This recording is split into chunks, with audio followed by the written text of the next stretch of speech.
Hey everybody, it's Jim with Triple J Bricks. Welcome back to another video. Today is the day. It is finally time to build the castle in the forest. I have closed up the Lion Knight's castle and I've sort of pushed it a little further back along with the medieval blacksmith. So the castle in the forest is going to go somewhere in here. I'm going to figure out how to rearrange it when I sort of see the size of it. I don't really know how big it's going to feel on here, and so I will make some adjustments. But as you can see, there are no black falcons standing here anymore that you've seen in previous videos. I've tidied this space up a little bit, and I have removed them because they're going to have their new home in the castle in the forest, which is a black falcon fortress. Now, I know the castle in the forest is technically supposed to be the forestman's hideout, but what I'm going to do is make it a black falcon fortress in the forest, because to me, and for kind of how I wanted to see it when it was built, is that it felt very much like a fortress the black falcons would have. And in my head, the forestmen don't have such a fortress like that. I never thought of the forestmen as having such a grand, sort of such a heavily stone-built fortress. So I know I said that in the last clip. I know it's not actually technically for the Black Falcons, but I am deciding to create that fortress for them. Here is bag number 1 of all of the parts. And here's a much smaller bag number 2, Castle in the Forest. So, I don't own the actual Castle in the Forest. I did not purchase it because by the time that I started to get into Lego, I made a video about this a while back. This was when we were in our other space, but I obviously wasn't into Lego when I didn't get back into Lego, I suppose, before the Castle in the Forest came out. So I missed the boat. That is a Bricklink designer program set, and if you buy it on the aftermarket, you're going to be spending at least around $400. However, more than a year ago, I parted this out, bagged it up, and I still haven't built it. I have about 95-ish% of the parts needed, but I bought the sticker sheet that someone had made. This isn't the official sticker sheet because that is ridiculously expensive. Someone made sort of a copy of the sticker sheet, so I have that. And all of these parts, which some came from my inventory, some I made some Bricklink orders, but I tried to keep the cost down. So I spent about $90 USD to purchase the remaining parts and the sticker sheet. Now, I don't have the minifigs, of course, but I have plenty of Black Falcons to fill the castle with. So we're going to give the Black Falcons a fortress to match the Lion Knight's castle. So I'm going to start to finally put all these pieces. I didn't separate them. Everything is just sort of in these bags. So I'm going to separate all these parts out and we'll get started building. Well, I kind of just got started, and I'd like to do a little update here on how awful past Jim decided to do this. Yeah, a couple things. One, what a pain in the butt. I really should have, I understand there's a lot of parts, but I really should have tried to organize them a little bit better because I did not think about how myself in the future would try to put this together. So anyway, I'm mad at my past self, but that's okay. It was over a year ago, and I've learned some things from then. But also, what I forgot is that I didn't have a few of the parts. Specifically, I didn't have some of the greenery. I think I just kind of threw in random greenery bits that don't actually go in the instructions. So that's going to be interesting. However, I do have a lot more greenery now, so I'll probably be able to supplement it. But again, like I said, I've forgotten. Like, this is all... It's starting to come back a little bit now that I'm going through some of these parts, but the reality is that I do think I substituted some pieces, and so it's going to be interesting to see, one, how many parts I was still missing, and two, since then, my parts collection has grown, so I feel pretty good, and hopefully I will be able to supplement any of the parts I was still missing from what I have now in my collection that I didn't before. All right, well,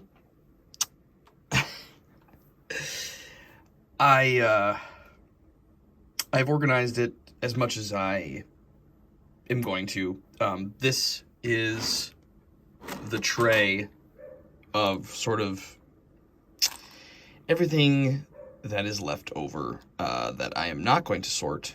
And I know, I already will regret this once we really get into the build process. But that's as far as I'm going to take that. So I've organized the parts roughly. It's not my best work, but boy, it was just, honestly, if I was to do this again, I would not, and maybe this is, use my example to help yourselves out. The best option would not have been to pull all those parts and throw them in a bag to build later. What I should have done was, when I was ready, and granted, when I was pulling all these parts, we were in our other studio, and my parts organization was just not as tight as it is now. But in retrospect, what I should have done was just pulled all the parts with a part list from Bricklink when I was ready to do it, because then I could have just, looked up all the types of, 1x2 bricks that I needed, all the types of snot bricks that I needed, and I could have just pulled them from my drawer and then organized them as I went, versus tossing it all in a bag and then having to reorganize it again when I was ready to build. It, was not smart, but that's you live and learn, right? A couple things. There's a few pieces that I pulled that are like, this is the old dark gray. This one's a little yellowed, and then this is also the old light gray. And so are these. These are a little yellowed. So I pulled them aside. I'm hoping that those were probably the only options I had at the time when I pulled this set. So I'll have to go back. The reality is what's going to happen is there's going to be a lot of me running back and forth to my parts inventory, because if I'm scrambling to find something and I just can't find it, I'm not going to waste a ton of time trying to sift through this. I'll just go and grab another piece, hopefully, that I have already in my parts inventory. But it's not the best, but we'll see how it goes. And we're going to start building. So I have the instructions all ready to go. Thankfully, the instructions are really, really good. You can get these for free via Bricklink. I'll put the link to these instructions down below if you want to take a look at it. I'll do that. And I will also leave a link for where I got the sticker sheet from if you are looking to rebuild this yourself. So anyway, let's get started.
here it is, all finished. I'm actually recording this clip probably a week and a half, 2 weeks after I actually built this castle. I was doing a little bit of traveling and catching up on some other stuff and just didn't get a chance to finish this. I was kind of moving some stuff around. Here in the Lego room, we finished the Medieval Town Square build. Not to get completely off track, but we did finish the Medieval Town Square build. We did this live on Twitch, and really, really happy with how that turned out. And I'm just kind of placing some things and kind of seeing how it all feels. But anyway, that's, you know, these are things for another video. But let's take a look at the final product. What I forgot to do right at the end was add in the Black Falcon shields. These are like vintage, old shields that I had with the yellow around it. I have some that are blue as well. And then they must have changed, the logo of the Falcon, because the newer shields look a little bit different. The shape of the head of the Falcon, but I thought it'd be kind of fun to put like some of the vintage old ones, and I think it looks kind of nice with the build, because again, I understand that this is like supposed to be a forestman hideout, but I was kind of building it with sort of like as an outpost in the woods for the Black Falcons. Oh, I forgot to add, yeah, because it had there were flags. I forgot to add like blue like flags or like a banner for it, but that's okay. I think this turned out really awesome for the $90 I spent on these parts. Now granted, it's $90. It's really hard to estimate, because while I did get some of these parts in bulk builds, or in bulk lots, it's really hard to calculate, you know, some of this plate and things. I'd have to go back through like Bricklink orders and do the final calculation, but from what I actually purchased, it was around 90, and I think that was accounting for roughly the number of pieces and parts that I sort of had for my inventory. I would say I had maybe like 25-30% that were just like in my inventory or came from other sets that I had. So I guess technically it was a little bit more than 90, but anyway, it's hard to calculate, and honestly, it doesn't really matter. I was able to piece this together. Obviously, I don't have the minifigs, but without actually purchasing the Castle in the Forest set, and it feels really good. It feels really, really good to do it. The biggest thing is that the greenery, some of the greenery is not quite exact. I didn't have there was some more, yeah, I was supposed to use some more like olive tones, I think. Oh, and then there were some like white flowers that were supposed to go on this tree, but I didn't have that. I can't really remember, but some of the greenery is not exactly how it was supposed to be, but it doesn't really matter. I think it looks really good regardless. So it's not 100% one-to-one, and of course all the minifigs aren't there, but the build was actually really fun. I really, really enjoyed the build process. I thought it was really, really cool how it was all put together. I think it looks really awesome. I love how this kind of all came together, and just some of the side pieces. This looks really, really nice. And that sticker sheet is amazing. That turned out really, really awesome. So I'm really, really glad I got that. So I'm going to link I think I might have mentioned this earlier, but I'm going to link where I got the sticker sheet from for this set down in the description, because that was such a lifesaver to be able to get this sticker that looks very, very similar to the official sticker sheet, but not have to spend the, like, I don't know, $40 or whatever it is on Bricklink. But yeah, there was some really, really cool, I don't know, there's just a lot of texture and a lot of awesome things going on with this build. I really enjoyed the castle part of it. I really like how the door looks on the inside, the drawbridge door. And let's spin this around here so you can kind of see. So there's some playability. with it. It does hinge and open up like this. And the other thing you can do is if you spin it around, you can open this panel, which is really awesome. I love that feature. I would like to see that in more like official Lego sets so that you can actually have like a display piece that has a back on it, but then also be able to open it. Like, I think I want to do stuff like this for some of like our mocks so that they look complete, but still you can open it up to sort of create this like dollhouse effect. Yeah, some of the inside details are nice. There's a little ladder there that comes up to the top. And then there's a little room in here. It's nothing super crazy. There's like a little fireplace in there. And then there's a little like water with like a dungeony area. And this, I believe, comes up. Yeah, this comes up. There's like a little bed in there for like a hideout. Again, remember, this was supposed to be like for the Forestman hideout. So, yeah, overall, there's some really, really awesome features. I think this is a trapdoor. Yep. I love this too. Oh yeah, I ran out of dark bluish gray window panes. Or I'm sorry, window frames. I was one short.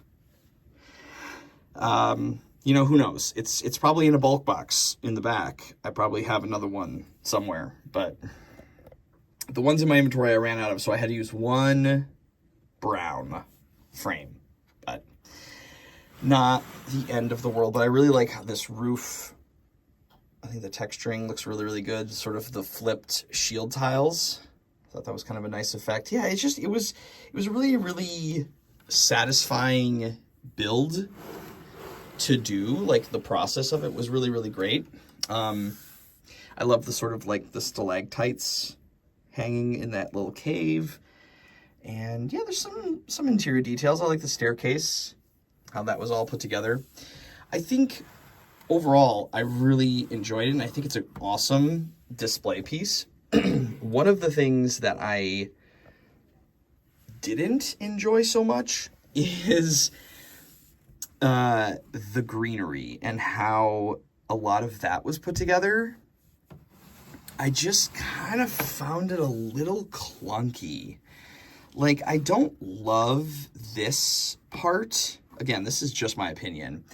Greenery, like landscaping, trees, that stuff is all difficult to do well. I didn't really dig the clip bar.